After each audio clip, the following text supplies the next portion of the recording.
作为律师，我还是想问大家最后一句话：你们还是不愿意承认，当年你们的行为已经突破了一个法律人的底线，从而间接陷害了别人，是吗？梅先生都不这么认为了，和你有什么关系啊？我只是告诉他，做伪证要面临的法律后果。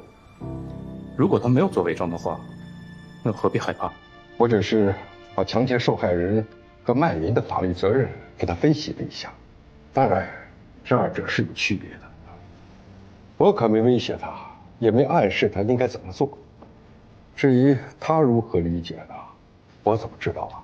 我更不会拿什么法律后果威胁他了。我只是对他说，强奸受害人和卖淫女的名声可不一样。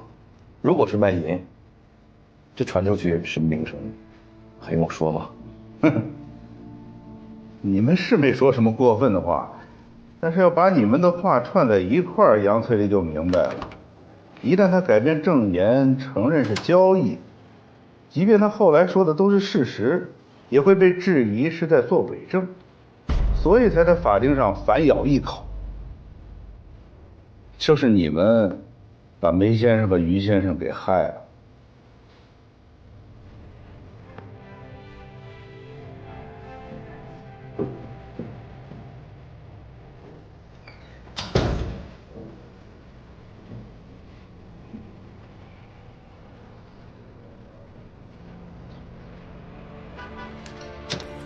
这个好看，还是这个好看？你问我？咱俩平时穿衣服风格又不一样。哎，你就给我选呢。我都行。姐妹们，哎，看这17楼的房租啊，又涨了啊，咱给抓紧时间看，抓紧时间定了，不然将来还有可能再涨的。那咱们预算够吗？说实话，有点紧张。但是要是咱们能够跟他砍砍价呢，谈下来的话，勒紧裤腰带吧，也还能凑合。咱们为什么一定要租到两绳索的头顶上啊？勿忘初心呐，小同志。咱们成立樱花所不就为了这一天吗？你好，哪位是夏女士？哦，我是。我来取件。等一下啊。喏。再和您对一下取件信息。取件码是3161，是1个小时同城达吧？是，给你再确一下收件信息。景熙集团刘正军是吧？对。到付是吧？是。谢谢。好。不是夏叔，你给刘总寄东西寄什么呀？录音笔啊。什么录音啊？就是许卓拒绝调查万和海外资产的录音。他告密害人，玩弄女当事人，坑害同行。总该有点报应吧？夏叔真有你的，你这是要赶尽杀绝呀！我这是给自恋的中年油腻男人一点教训，也算是为广大被戕害的女同胞和无辜律师一点贡献了。看样子，这卓越所又要掀起腥风血雨了啊！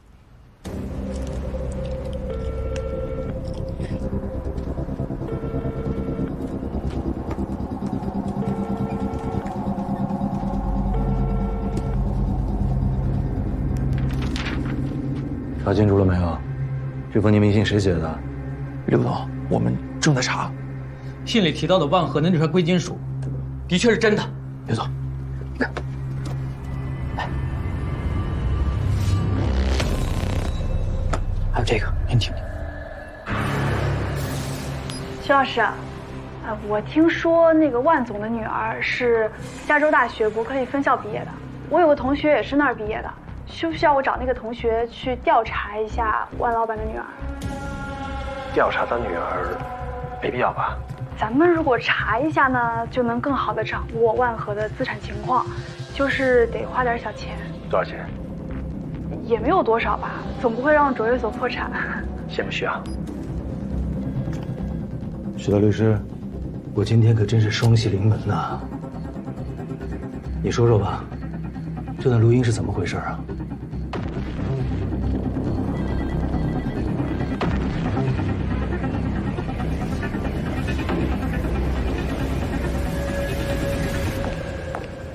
王烈，你可来了！怎么了？几个万和的债权人找到所里了，他们说他们接到了一封匿名信，信上说万和在冲账期间，万总的女儿买了一船的贵金属，价值3亿美金。冲账成功以后啊，没有靠岸，直接转移海外了。匿名信？哪来的匿名信？我也不知道，但他们说，匿名信里附带了一家美国咨询公司的调查报告截图，看起来不是空穴来风。他们现在情绪很激动，我们要赶紧上去。记着，把张志、赵斌叫上一起。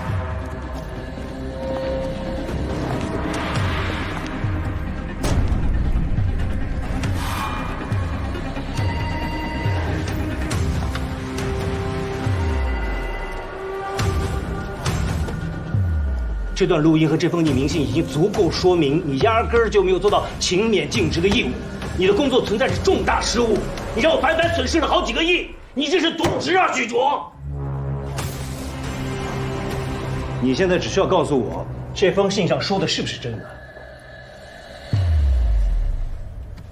梁总，许卓，你要小心说话，现在从你嘴巴里说出的任何事情，你都是要负责任的。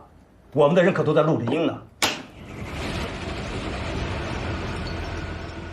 我现在没有办法向各位解释，因为我不知道这封匿名信上所说的是否是事实。那方律师是否认有这件事情了？我没有否认，我只是没办法证明它的真伪。那看来我们就到法庭上去证明真伪了呗。我们在做管理人期间，我们用尽了我们所有的资源，调查了万和的财产状况，把他们隐匿转移的财产也都依法追回了，就查出来2亿。那这个信上呢，突然说有3亿美金的资产流向了海外，而且还在公海上飘着。如果他说的是在公海上飘着的话，我想问各位，我们能用什么渠道能查到呢？你一开始信誓旦旦地跟我说，万和不明去向的资金只有2个亿，只有2个亿还未必能追讨得回来。你当时劝我趁早赶紧拿钱走人，可事实呢？事实是有3亿美金啊，许卓。如果加上这3亿美金，万和的资产就超过30亿，这和重整之前外界传闻的基本是相符的呀。那我们拿回来的就不应该是30%几，而是将近60%。我们蒙受的损失，谁来买单？你们跟战略投资人奇乌集团在利益上是不是有什么交换？我以人格担保，我们和奇乌集团没有任何的交换。但是18个亿和30亿接盘能一样吗？你们是牺牲了我们中小债权人的利益来成就了他一家，还敢说没有收到任何好处？我付给你1000多万的律师费，是让你负责每天监控量证所的吗？要是真的发生了这种情况，责任首先是量证所，尽职调查义务是他们的。我们除了管理人的费用，没有多收1分钱。你们拿了5000多万，却对万和这么大的资产在外，你们一点都不了解吗？难道你们这些管理人就只会坑害我们这些人的钱吗？量证所的责任我一定会追究的。我现在问的是你，我给了你这么多钱，你做的尽调呢？许卓，你等着接传票吧。咱们跟他们还有什么可聊的？咱们法院上见。夏总，马总，李总，你听我解释好吧？咱们在香港两百。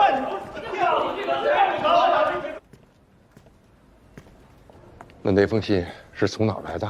不管哪儿来的，截图上来看，应该是真的。王烈，想想办法。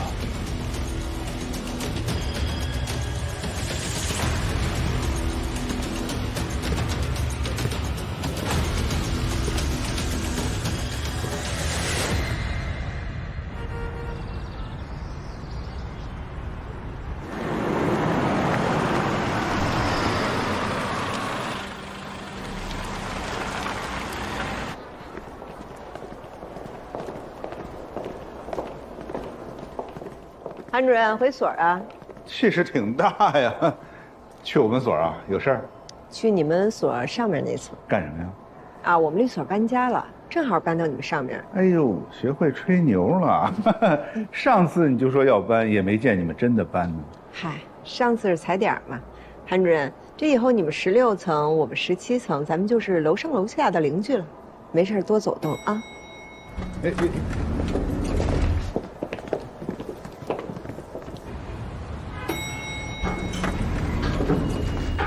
多走动啊，韩主任。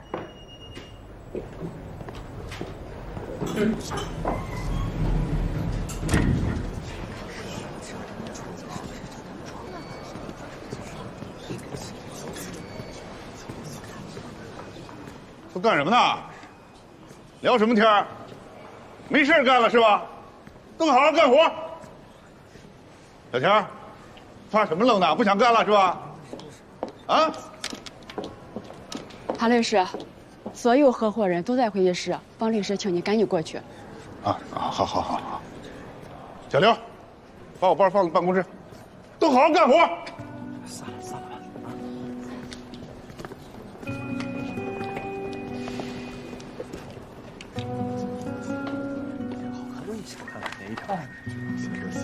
啊，对，啊，师傅，啊，抓紧，就我跟你说那事儿。说什么？啊，对，抓紧时间落实，我心里没底。哎，这什么情况？啊，这是怎么回事？这？您看看这个。好了，一会儿跟你说。好了，这什么情况这是？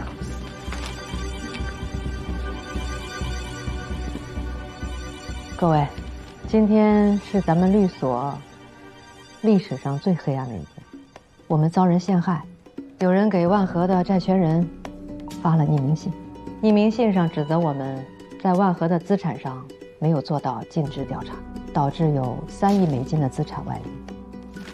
刚刚我们接到了法院的传票，万和的几个债权人把我们告了，向我们索赔2个亿。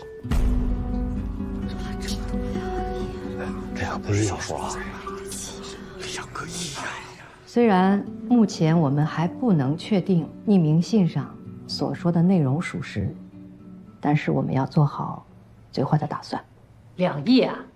我们砸锅卖铁，这一家人扎起脖子来不吃饭也赔不起啊！人家要索赔了，你们把我们叫来了。当初组织管理人团队时候，怎么不叫我们呀？3亿美元的物资在外边飘着，你们愣是没有查出来。你们在这工作了几个月的时间，到现在什么都没有，怎么解释啊？陶律师，我辛辛苦苦干1年才挣几十万，还有房贷，还有车贷。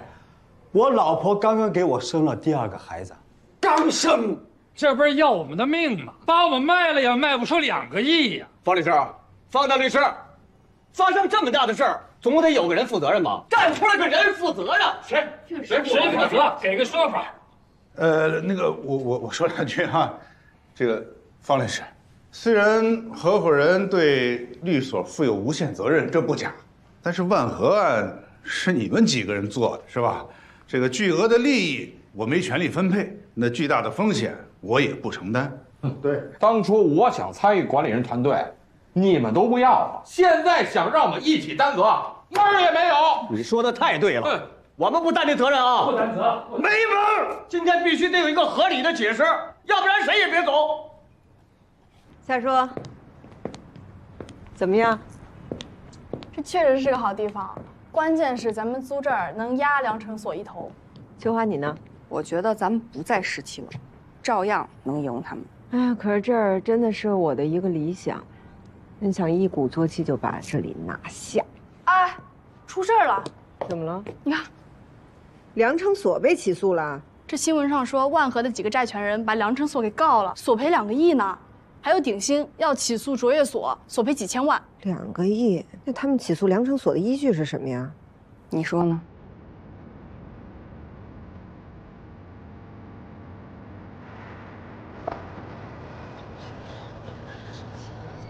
强哥，听说咱们所要赔2个亿，梁城所是不是要黄了？要不咱走吧？哪儿走？不是哥，咱先走再说嘛。现在传药厂的那可是2个亿呀。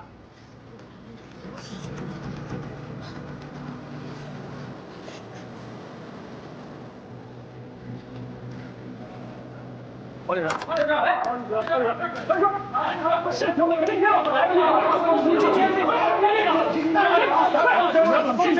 律师，市长是我说清楚了，分红在打官司之前必须把红给我们分了。没错，要我们交提成的时候，你怪积极的；一到分红的时候，你一拖再拖。如果现在不分红，等到对方查封咱们律所账号的时候，到时候咱们想分也分不了了。没错，王律师，去年应该分我20几万，所里说要发展就没分，今年我还有20几万。你们只要把这50几万给了我，今后你们万科项目挣的钱我1分钱都不要，有事你们也别来找我。还有，这匿名信的材料是从哪儿来的？那肯定是罗英子和秋华他们搞的。当初要不是你们把他们开除了，他们能跟咱们所为敌吗？没错。单开除他俩也好，还弄进来一个陈硕。那陈硕和罗英子是啥关系？你不知道吗？现在倒好，他们里应外合，把我们律所都给搞垮了。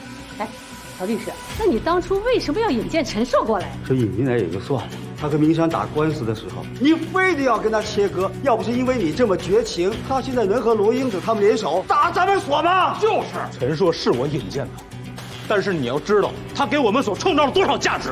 还有，跟他切割是合伙人会议共同的决定，你怪不到个人头上，说什么都没有用。方律师，方律师，你给说把话说了，方律师，你是当家的，你必须今天给我一交代。我挣不到钱，我今天就不走了。说呀，快说！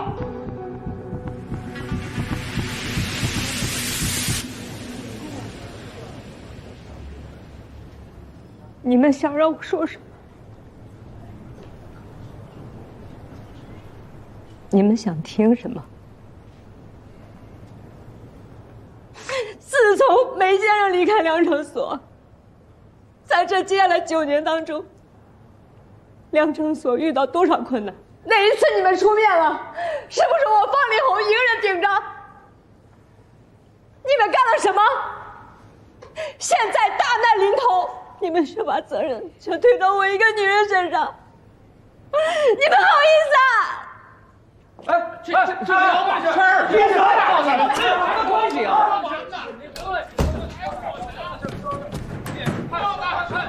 放你啊！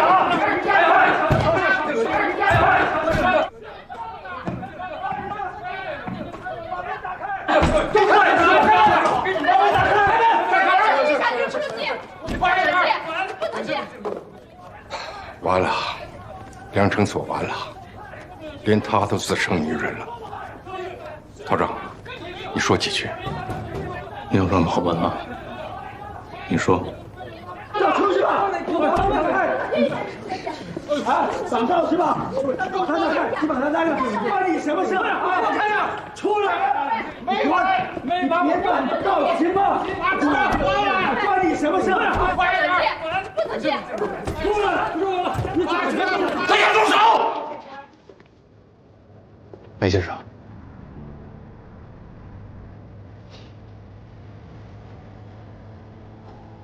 方力宏呢？在里面。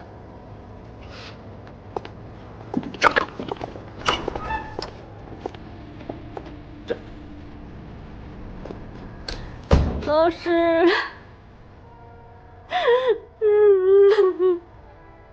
赶紧把眼泪擦干。哭什么哭？这律所还需要你呢。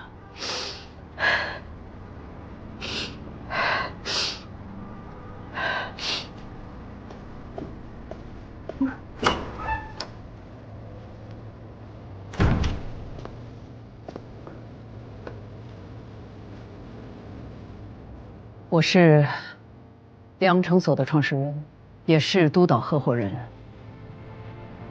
我回来了。过去的事情，我进行了反思。我和去世的老于做了许多不对的事情，在这儿，我给大家道歉。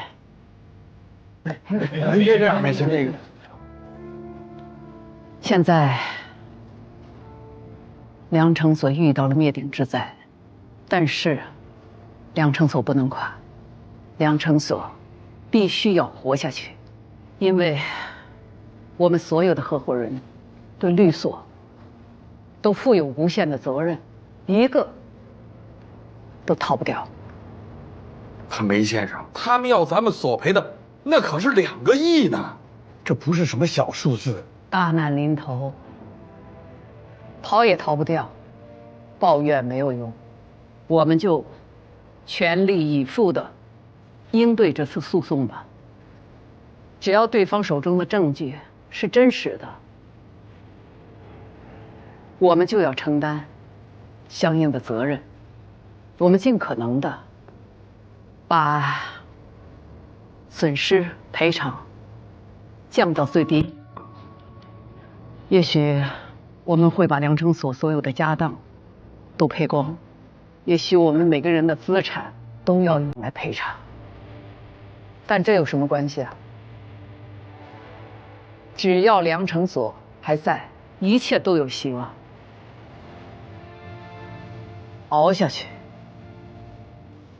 东山再起就是了。我没有律师资格，这个案子谁能出庭？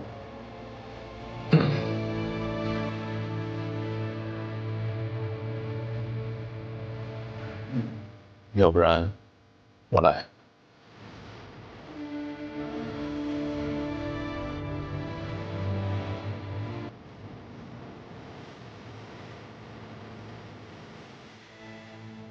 李红，如果你这次退缩了，你这一辈子可就起不来了。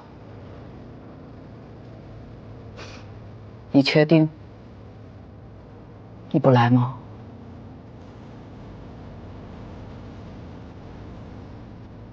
老师，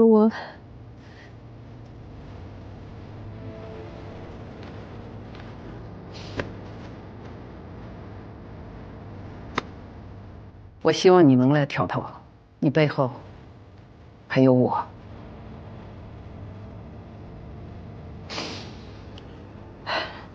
嗯，好。别试试我，但是我要求陶正、张志还有老韩一起。来，进来吧，我们讨论一下。好。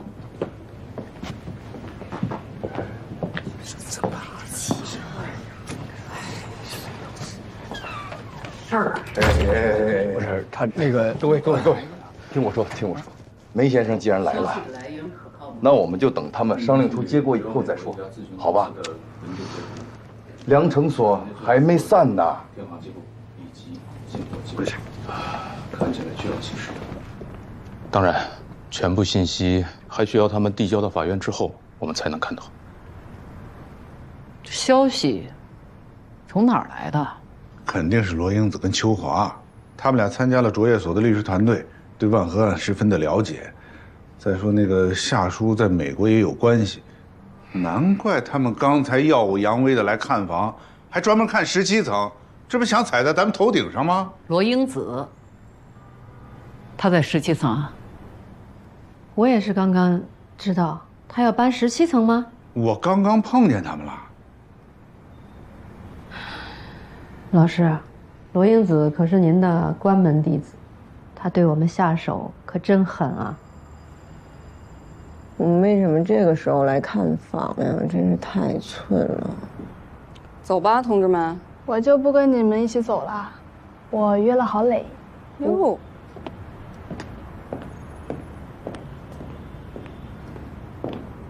你说这会儿要咱下去遇见他们，他们会不会觉得是咱们害了他们？你怕什么呀？咱们又没做错什么。走。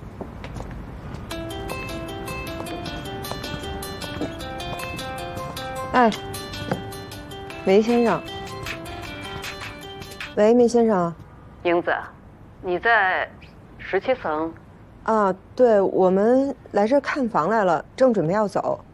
我在你脚下，你下来一下。我有事想问你。在我脚下。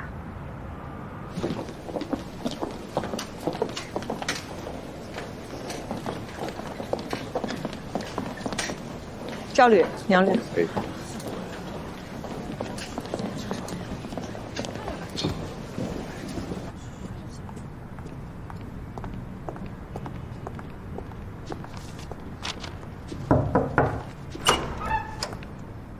先生，方律师，罗律师到了。梅先生，坐。您找我有事儿？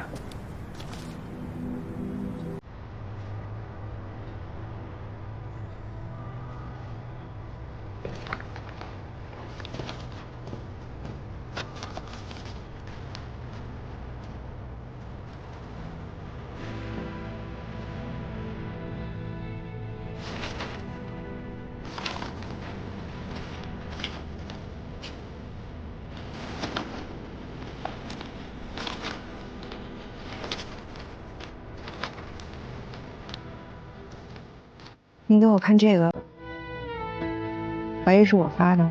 我不问，你自己说。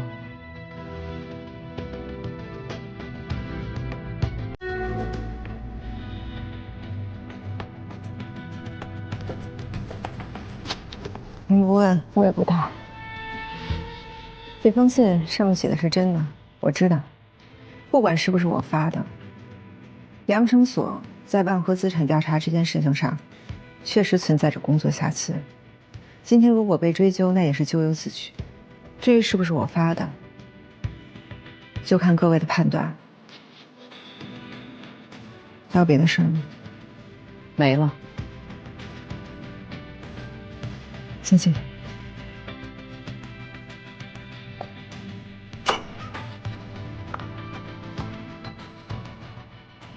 肯定是他。不是他。黑像是个睚眦必报的。我觉得也不是他。那就是秋华，或者是夏树。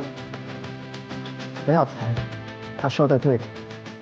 量生所在万科案中确实是有瑕疵。那他们起诉量生所的依据是什么呀？你说呢？这会让咱下去遇见他们，他们会不会觉得是咱们害了他们？你怕什么呀？咱们又没做错什么。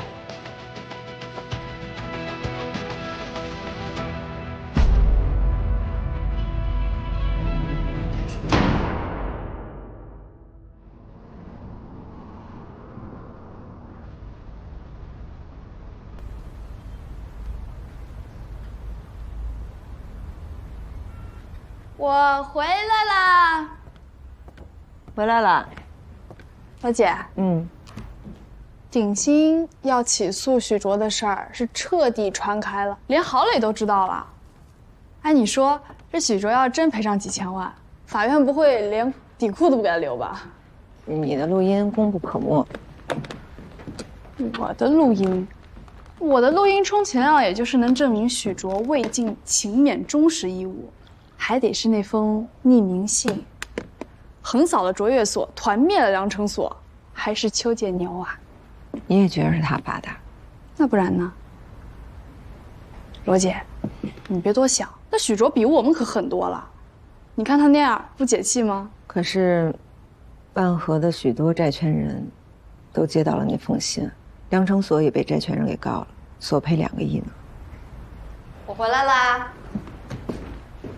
哟，正好都在呢。哎，我要跟你们说件事情，万和的债权人要委托我们代理他们和量成所之间的索赔诉讼。这个案子咱们能挣1000多万。你们要没意见，我就跟他们签代理协议了啊。秋华，那个匿名信是你发的吧？是我。怎么了？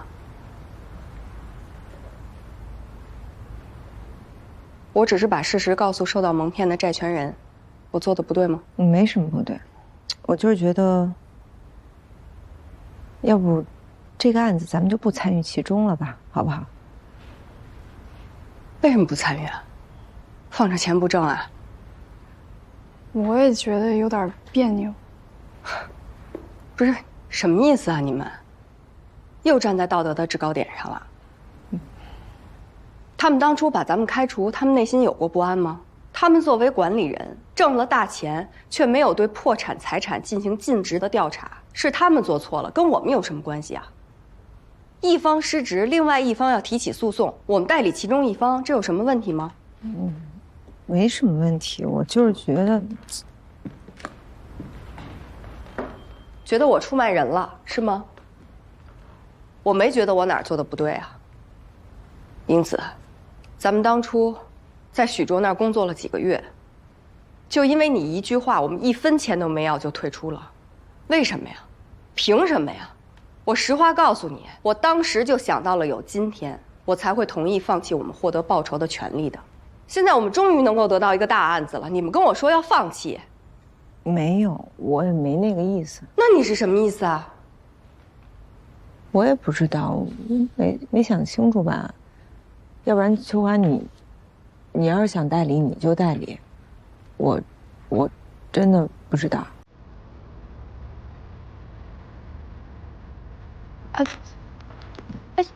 要不我们代理鼎新吧？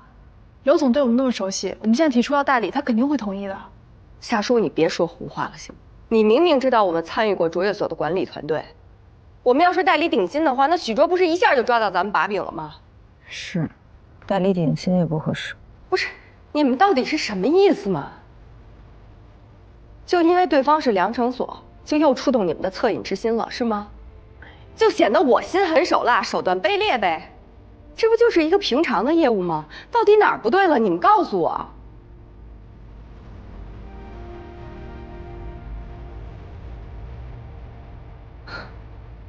当初我在良成所被老韩欺负，我去找方丽红诉苦，他同情过我。我们3个被扫地出门，他同情过我们吗？那陈硕为他们挣了大钱，出了事情他们一刀切割，他们同情过陈硕吗？那怎么到了我这儿，一个正常的业务就不能做，就得去同情他们呢？秋华，你别误会，我也没这么说，不是这个意思。那你们是什么意思？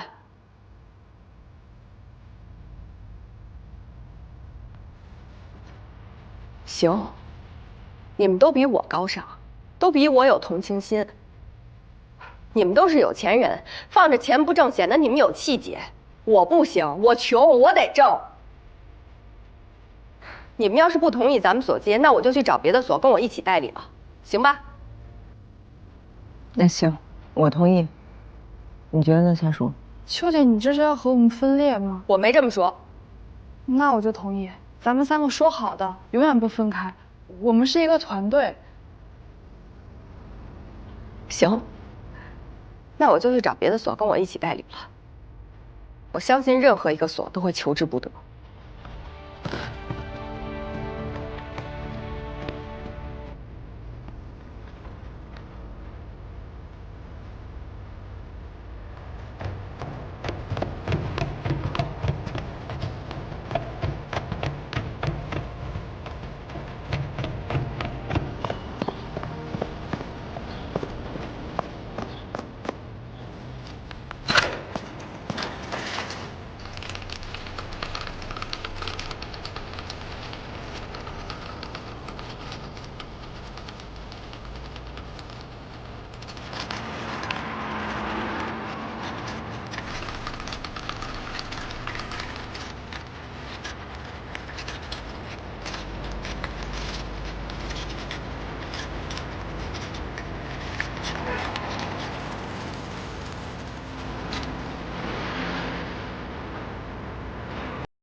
夏叔，我没做错吧？不知道。其实秋华说的是对的，可是我确实也是做不出来。这一个案子会把良成所打成原始社会的。可是，不管是谁打，他们都会被打成原始社会的。你说的没错，我只是不想接自己的手。我也是。但秋华怎么办？难道我们要为了别人伤害自己的伙伴？我俩不接，他还可以接，应该不会伤害到他吧？不知道。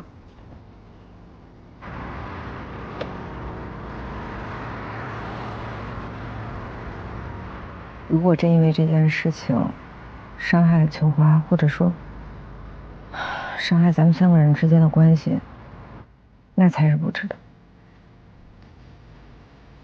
那我现在给他打电话把他叫回来，然后我们接。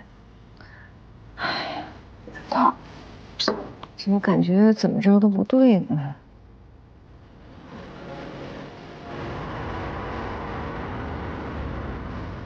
被量程所轰出来才不到半年，咱们就有自己的律所。我把话撂这儿，等将来咱们搬到量程所楼上那一年，咱们会怀念这儿。我这身边不是有一个那么好的你吗？咱们樱花所永远是你坚强的后盾。你只要不离职，就永远都是我的合伙人。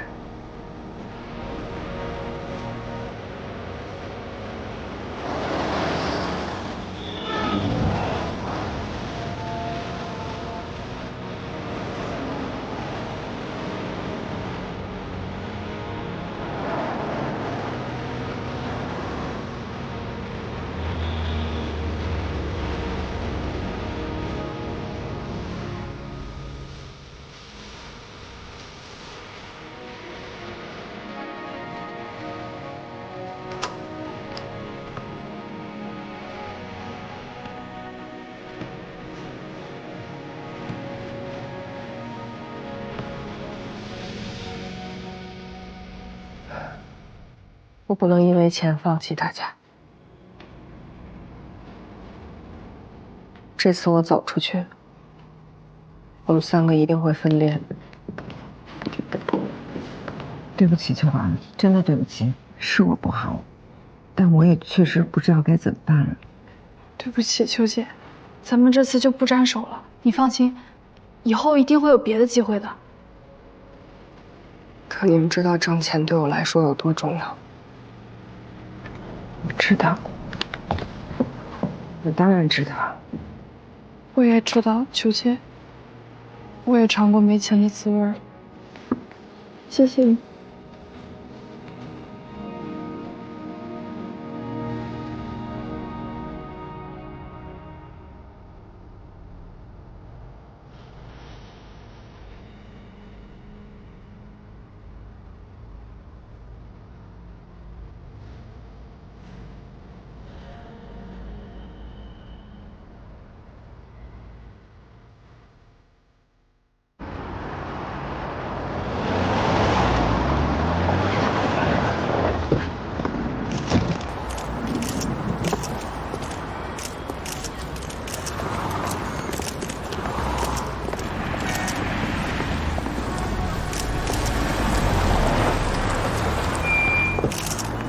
方律师，请问您对今天的案子有什么看法？请问对量程所的指控是真的吗？您能回答一下我们的问题吗？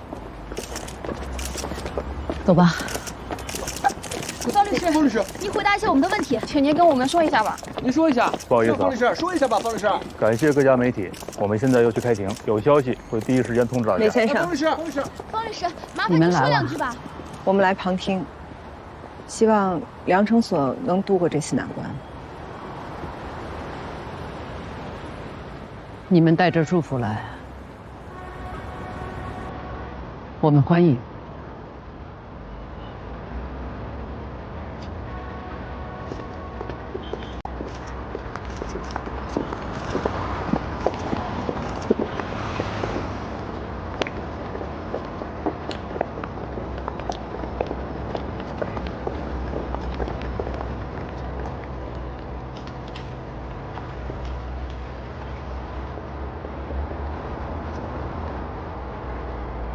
走吧。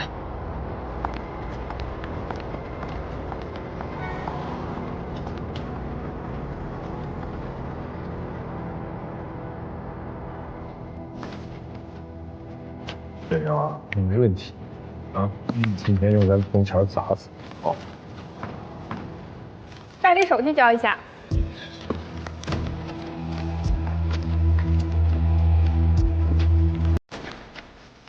没想到刘总找你做代理，这件事和同行学很高兴吧？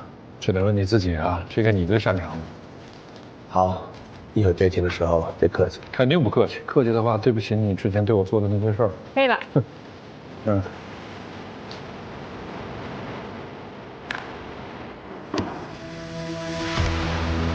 鼎新集团股份有限公司诉京北卓越律师事务所合同纠纷一案，现在开庭。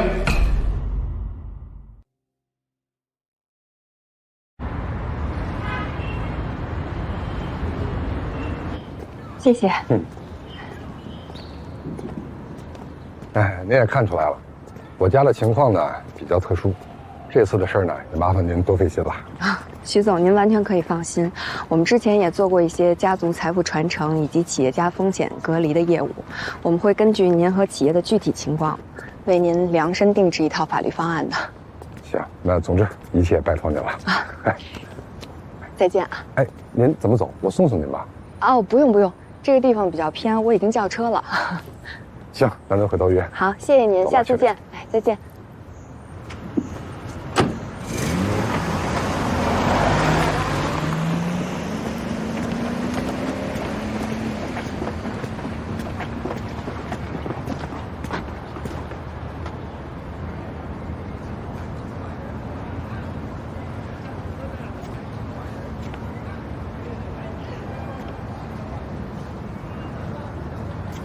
真的真挺对。快尝一口。不用。你尝一口，尝一口嘛。好吃吧？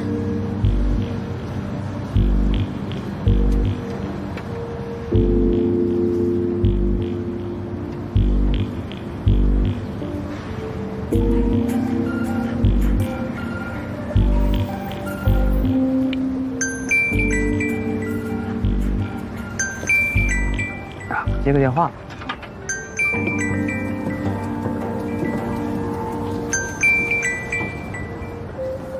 喂，秋华。全全，你在哪儿呢？你到家了？这么早就到家了？啊，那个我在外边开会呢。怎么了？没怎么。我刚见完一个客户，我就是问问你晚上回不回家吃饭。啊，回家吃饭。那个，你回家啊就赶紧歇一会儿啊，我马上就回家，我给你做饭，好吗？还是我做吧。啊，我做啊，你等我。那你先忙，我先挂了。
回来了。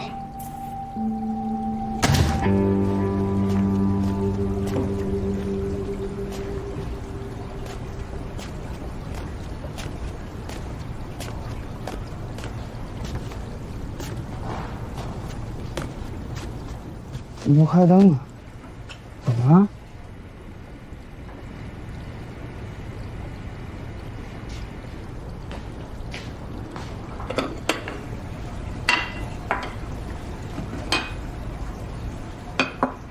烧茄子呀！哎呀，就爱吃烧茄子。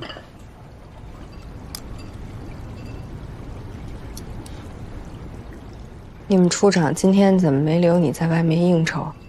今天是那个开会，工作开。你今天回来挺早的啊，还把饭都做了。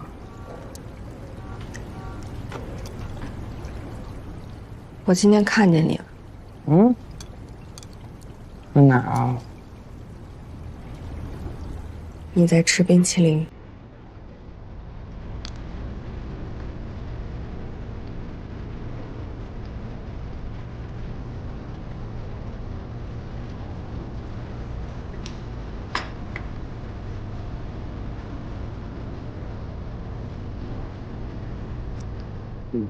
那个是我们这个部门服务部的女服务员，咱老乡。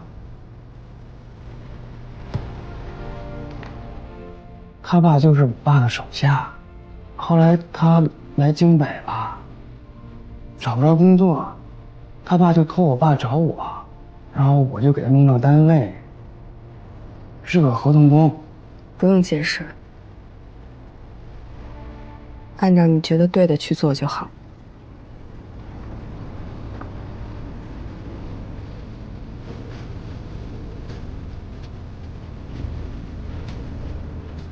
那秋华，你就没有其他的要说吗？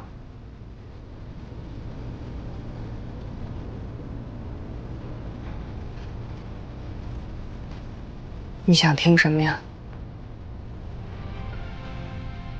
你不追问什么了吗？我不都看见了。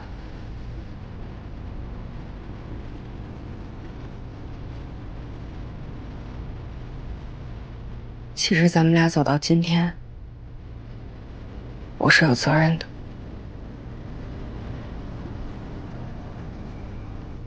结婚当天我去开庭，我也没跟你回老家办酒席，到现在我也没去跟你度蜜月。我被开除，你一无所知。你爸帮我介绍业务，我也选择拒绝。咱们俩在一起一直都是你在照顾我，也是我让你的期待一直在落空。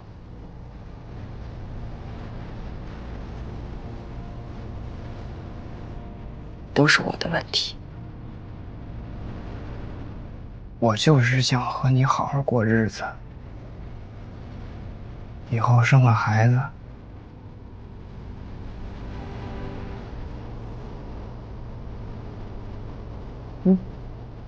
到老了抱个孙子。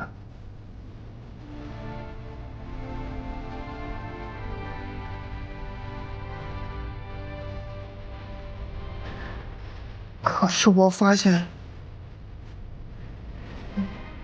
咱俩不在同一条路上，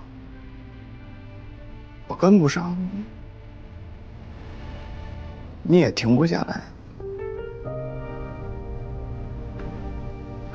我真的不知道该怎么办了。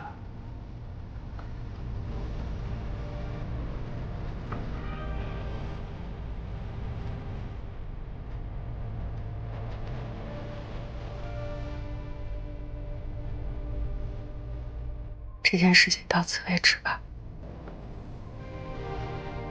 不用考虑我，照顾好自己就好。我只是想提醒你一件事情，做符合自己身份的事，不要给自己还有你爸惹来麻烦。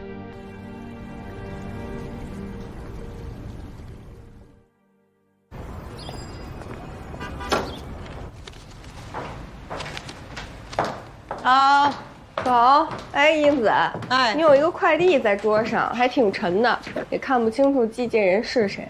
什么玩意儿这是？我也没买什么东西啊。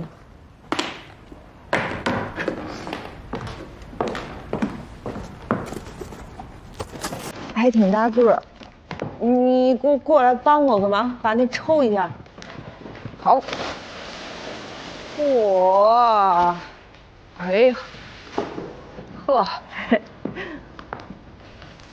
这落款，领文书，鼎文，我爹爹。哦，叔叔啊。叔叔给你记这个干嘛呀？不会是要敦促你坚守原则，好好做人吧？是，有这意思。我之前不是跟他吹牛说咱们要搬到那17楼上去了吗？他就说要送我一份大礼嘛，这不是大礼就到了。哎，字儿还行吧？相当行。那赶紧找地儿挂起来吧。是啊，我也想找地儿挂下来。我最想挂的就是那17楼，人家那儿视野看着多舒心。我就挂这儿，这儿哪有地方合适挂？挂我脑门上吧。你就别想了啊！梁成所这官司还没盖棺定论呢，咱们要是这时候踩在他们头上去，指不定会出什么事儿。我也知道呀，但就是不甘心。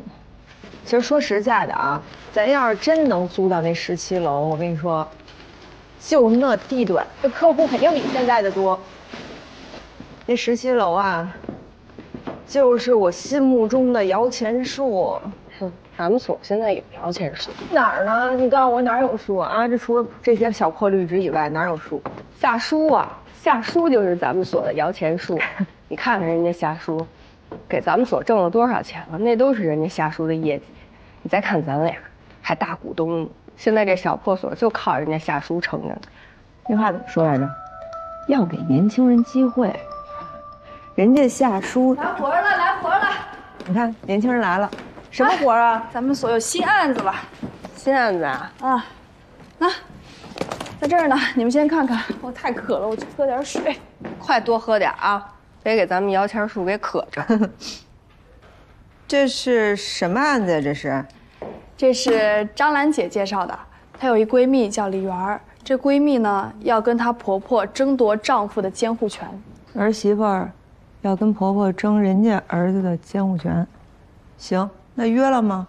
约了，人应该马上就到了。李女士，我们所虽然成立还不到1年，但是我们已经接过很多大案子了。罗丽、秋绿，李女士到了。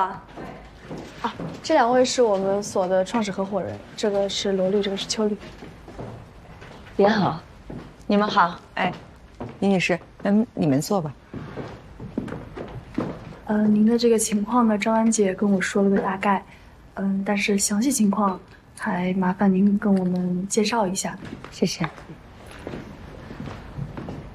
我的这个案子比较复杂，它是和家庭婚姻有关的。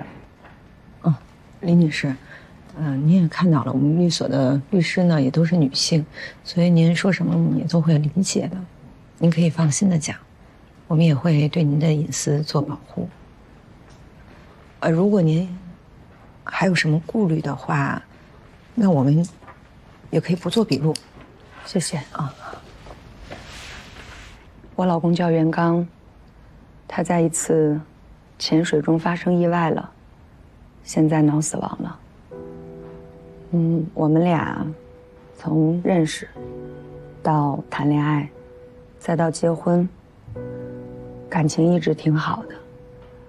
我有的时候都觉得我们俩挺像的，真的。所以我们俩决定好不要孩子了，就踏踏实实的过只属于我们2个人的2人生活。我们都特别的喜欢极限运动，尤其是技术潜水。美纳多、阿尼洛我们都是去过的，我们还约定好了，如果将来有机会要去尝试一下洞穴潜水。我跟袁刚不仅仅是夫妻，我们俩也是特别信任的潜伴。技术潜水这个东西吧，毕竟是极限运动，它处处充满了危险。人在水下面，你经历一点小小的事情，你就会造成恐慌，而恐慌过后通常就是死亡。在水底下，我们俩等于是把彼此的生命完完全全的交付在另一半的手上。我们这一次去菲律宾其实是一个特别普通的休闲度假，但就在我出发的前一天晚上，公司突然给我打电话说有事情，我就让袁刚先过去。就在等我的这2天里面，他出意外了。他们这次一组是5个人下去，然后在上浮的过程中，他们就遇到乱流了，把他们冲散了。等他们再救到袁刚的时候，袁刚就已经昏迷了。我当时就直接直接奔到医院，然后医生当时又告诉我他已经脑死亡了，醒不过来了。这件事情到现在就已经半年了。他现在是在国外的医院吗？我们在国外治疗了一段时间，但是很快国外的医生就已经放弃了，说他恢复不了。他们的生死观和咱们是不太一样的，他们认为毫无价值的治疗是没有任何意义的。他们让我签字放弃，但我不甘心啊，我得让袁刚回来。我费了好大的劲儿才把袁刚弄回来，现在他就躺在咱们的医院里面。那国内的医生后来是怎么诊断的呀？他们是怎么说的？你们看看这个，国内医生的诊断和国外是一样的。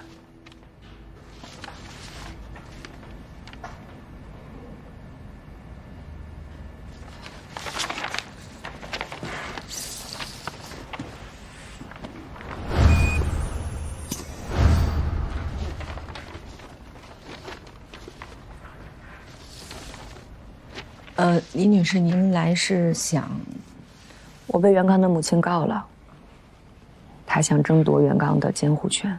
她这个时候向法院起诉，申请撤销您的监护人资格，为什么呀？应该是因为我正在和医生讨论放弃对袁刚的治疗。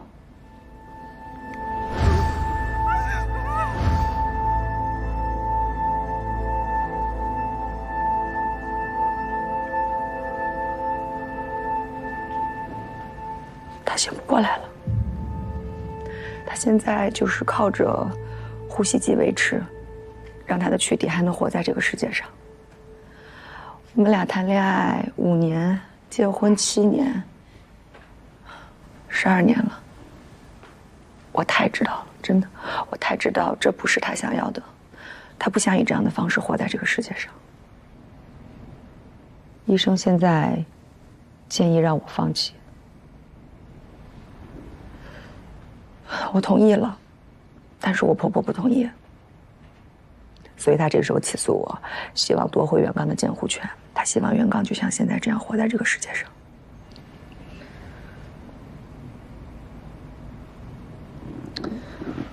我去拿洗手间，你继续。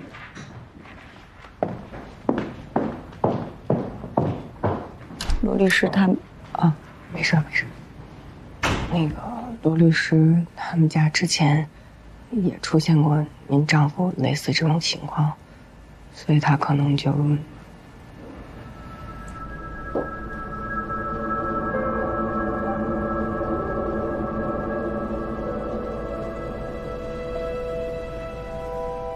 医生，我目前这边还能不能再抢救一下？还是我刚才说的那个意思，如果您坚持，我们会全力以赴对您母亲实施救治。以她目前的情况，必须做气管切开术，但未必有效果。这个决定还需要你们认真的考虑。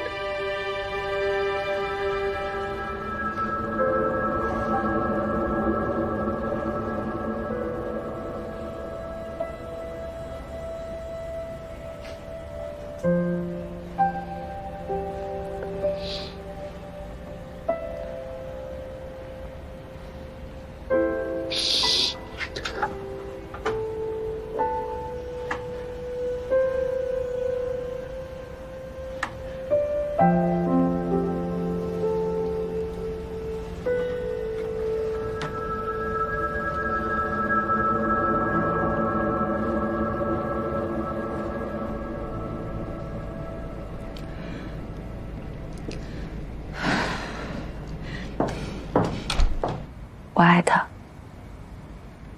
我知道他不想用现在的这种方式活在世界上。可这不才过了半年吗？他的脑电波早就已经变成一条直线，没有任何活动了。从现代医学的意义上说，他半年前就已经死了。那他母亲有几个孩子？只有袁刚一个。那就可以理解为什么他母亲不同意了。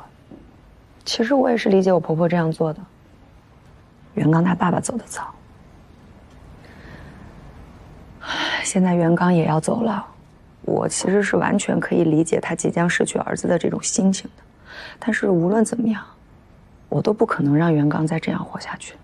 那有没有可能再等一段时间，比如说1年或者2年这样的？你们不认识袁刚，你们不知道他可臭美了，他特别在意自己的外在形象。这么多年了，他一直在健身，就为了守住他那点肌肉，常年轻食，非常的自律。这刚半年，他的体型已经变了。医生跟我说，如果再过1年，他的体型会彻底的发生变化，也就是从一个人变成一具皮肤松弛、大腹翩翩、双腿如柴的尸体。我们俩约定过的，如果有一天遇到了这种情况，一方是必须要为一方负责的。我不可能看到我爱的人变成这个样子。我相信袁刚也不愿意。李女士，您跟您婆婆之间有钱的因素吗？我已经放弃了对袁刚财产的继承。我跟我婆婆说了，我会为她养老的，但是无论我承诺什么，她都不愿意。她只希望袁刚活着，哪怕是没有尊严，哪怕就像现在这样活着。其实我挺想问问你们的，大家都是女人，你们同意我对袁刚这件事情的处理方式吗？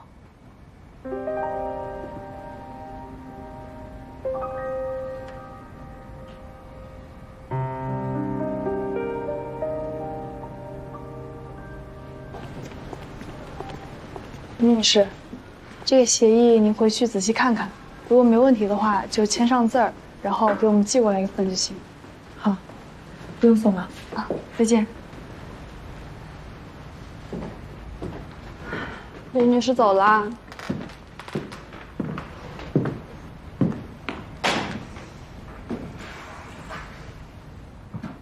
你们觉不觉得他做这个决定有点太着急了？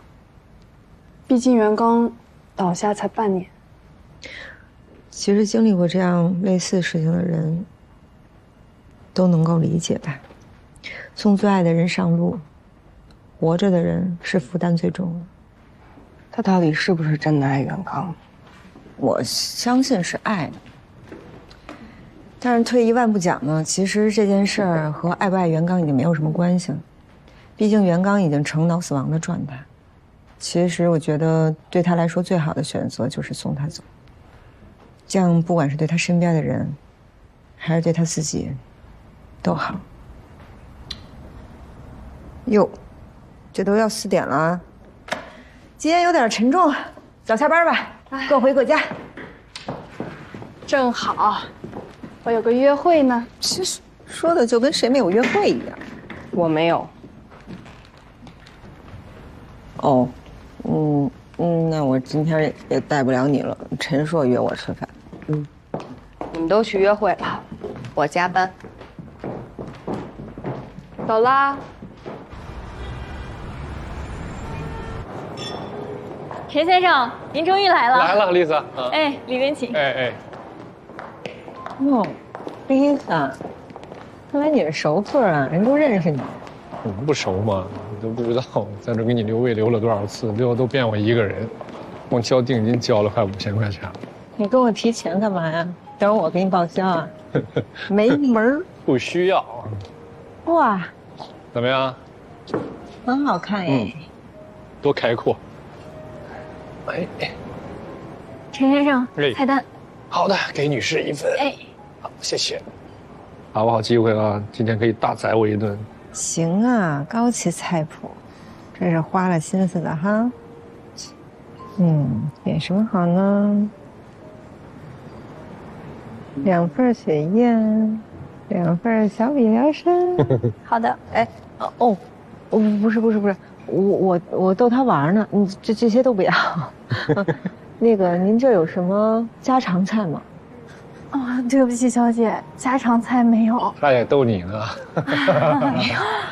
没事，我点。哎，2份雪燕，花椒黄鱼羹，家常杭白菜，加一份蟹粉豆腐。哎，好嘞，谢谢。谢谢丽萨。什么意思啊？这还没登记呢，替我省钱啊？不是你风格。那你还要不要？要。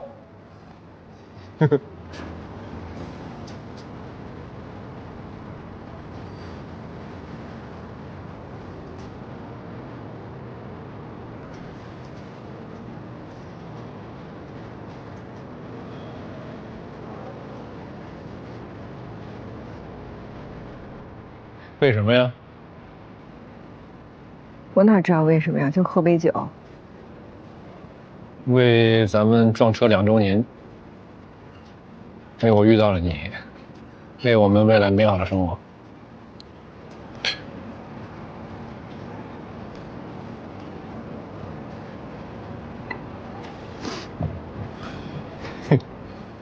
商量个事儿呗。咱俩都好了，住一起呗。干嘛呀？紧张啊？你要不想住我那儿没事儿，咱可以去你原来那房子。别皱眉，我强调一下啊，之前银行把你房子收走，让你无家可归，挺可怜的，那绝对不是我的本意。我比市场价多花600万吧，我把它给拍下来，为什么？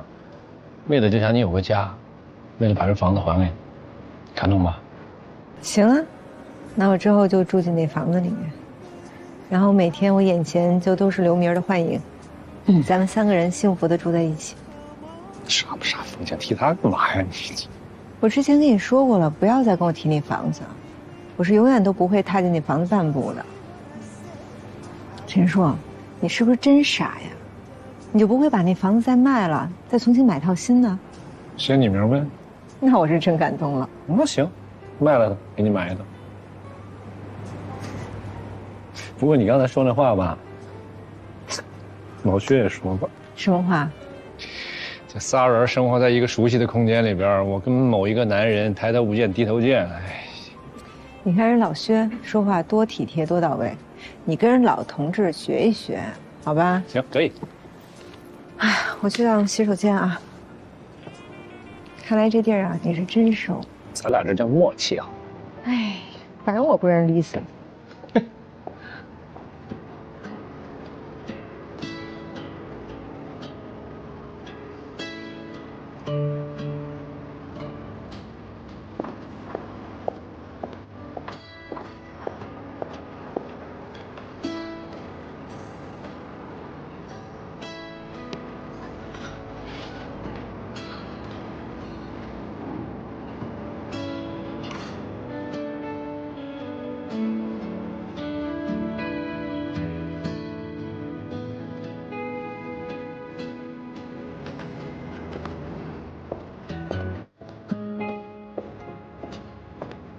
怎么我这一回来变成烛光晚餐了？刚刚又是花椒又是雪燕的，穷奢极欲，少点浪漫。1块蛋糕，几朵玫瑰，几根蜡烛就浪漫了。还行吧。你别告诉我这蛋糕里面有什么猫腻儿烂梗啊！我可什么东西都不想见到。里边有一枚戒指。真的？哎呀，太暴力了你！还好什么都没有，要不然就太土了。还挺好吃。这里边如果真有点什么，你觉得特别土、特别傻？傻，极致的傻，没有创意且很土，一点都不符合你精明又有品的人设。有品吗？有啊。自从认识我以后，有品多了。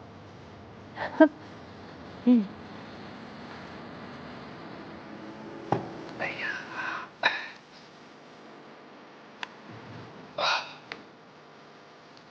肉英子，嫁给我。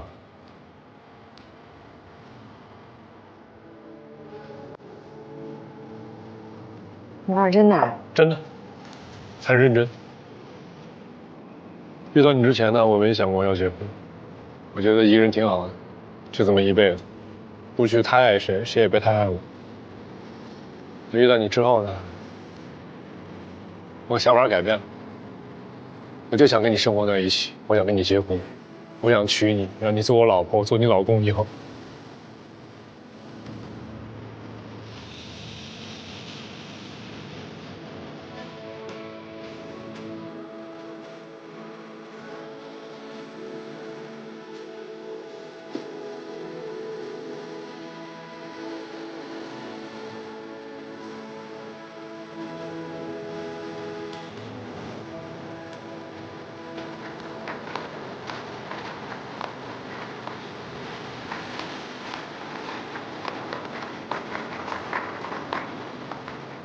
是我这辈子最幸福的时刻。别看了，很亮很大，很配你。我都知道你会嫁给我。特别有自信。特别自信。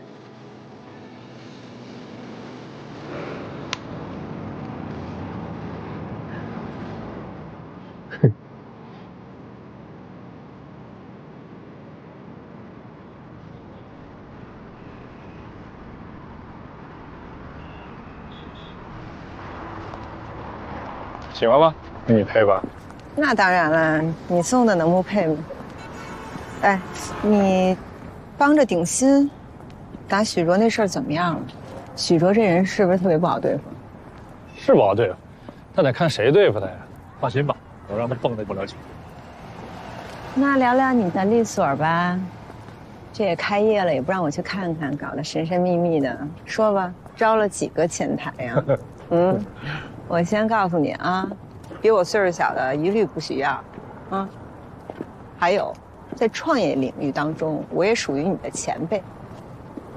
早点让我去看看，我还能帮你支支招。行，等收拾好了，我就请前辈去莅临指导，好吧？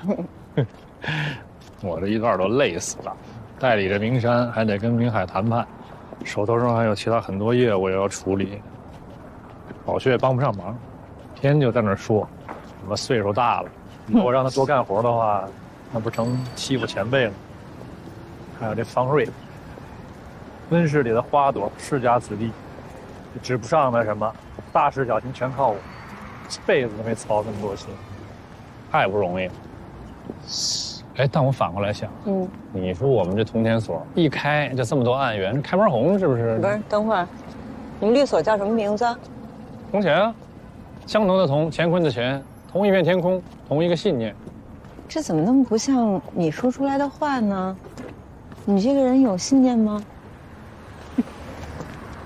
明白了，同一个天空，同一个信念呢，我信你个鬼！你们律所是不是那个铜钱呀？铜钱儿？哎，铜钱儿，知我者罗正义。我就知道这狗嘴里吐不出象牙来。哎，不过啊，铜钱儿也挺好的，外圆内方的，挺像你的。像我？你们呢？怎么样？没搬上17楼，是不是心里搓火着呢？多少有点吧。哎，不过我们律所啊，今天接了一个案子，还挺特别的，是脑死亡患者监护权案，夏叔给介绍的。脑死亡的监护权啊？你说详细点是什么案子？就是我那个当事人，她丈夫有一次在潜水的时候溺水了，就变成脑死亡了，后来只能靠呼吸机维持生命体征。国内外的医生啊、专家大拿的也都看了1溜遍，大致的意思都是一样的，就是放弃治疗吧，没什么意义了。那我这当事人也听取了医生的建议，就觉得她老公这样也挺辛苦的。但就在这时候呢，婆婆就出现了，不干了。就想把儿子的监护权给夺回来。别接这案子了，英子。什么就别接啊？什么意思啊？没什么意思，就是不愿意让你接这案子。不是，那你不愿意让我接，你得有个理由吧？这么突然啊？你当事人是不是叫李元？对啊。丈夫是袁刚。哦，你调查我？谁调查你啊？哪有那闲情逸致啊？我代理了她婆婆。她伯伯叫崔玉珍，要告她儿媳妇李元，懂了吗？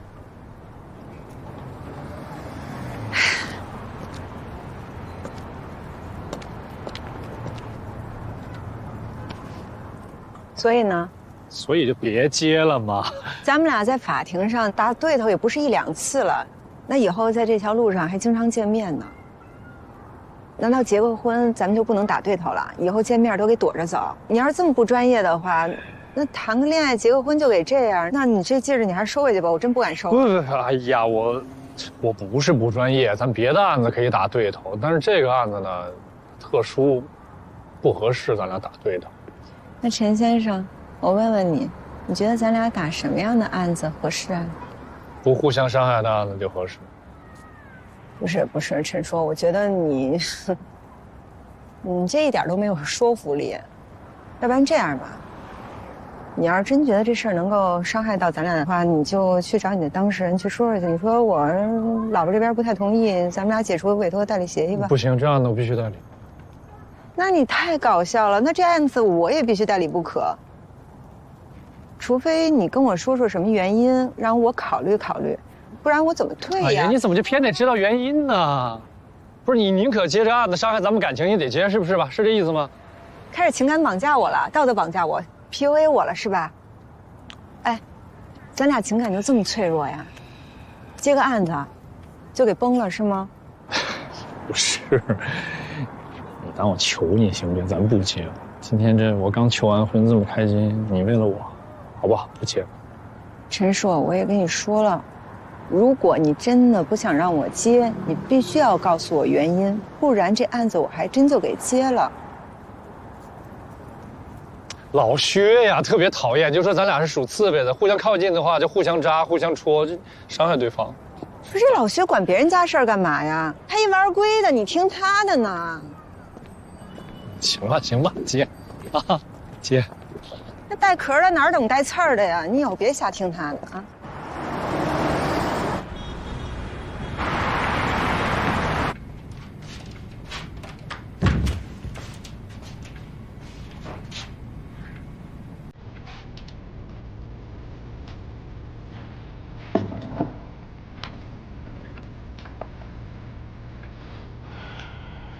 晚风吹拂尘土，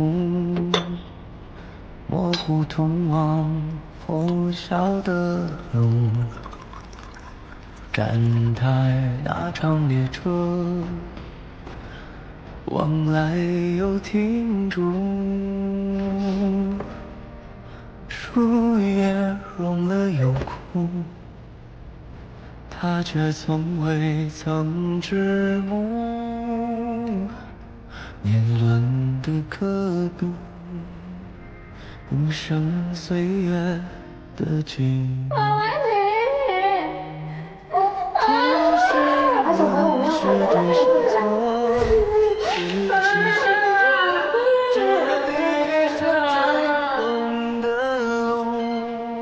我们各自孤勇的旅途，总会有光一束，不再问该往何处，该去何处，在这条无尽的长路，他怀抱着，倾听着我的理想与归处。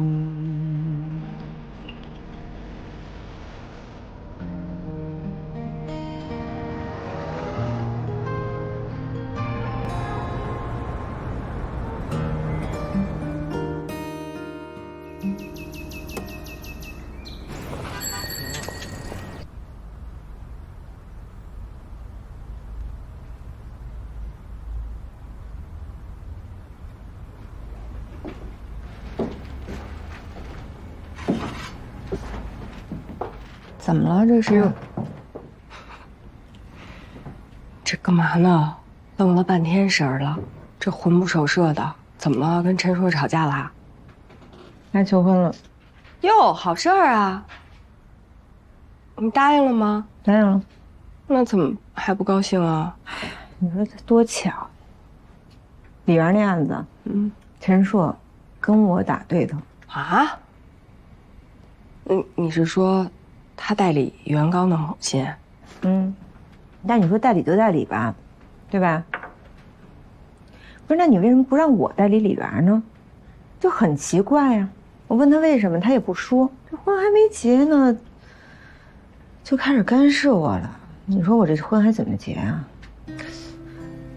按理说陈硕不是这种人啊，他是不是有什么难言之隐啊？那我也不知道他难在哪儿，隐在哪儿。倒是说呀，问了半天也不告诉我为什么。我说那我都没干涉你打不打，你为什么要干涉我呀？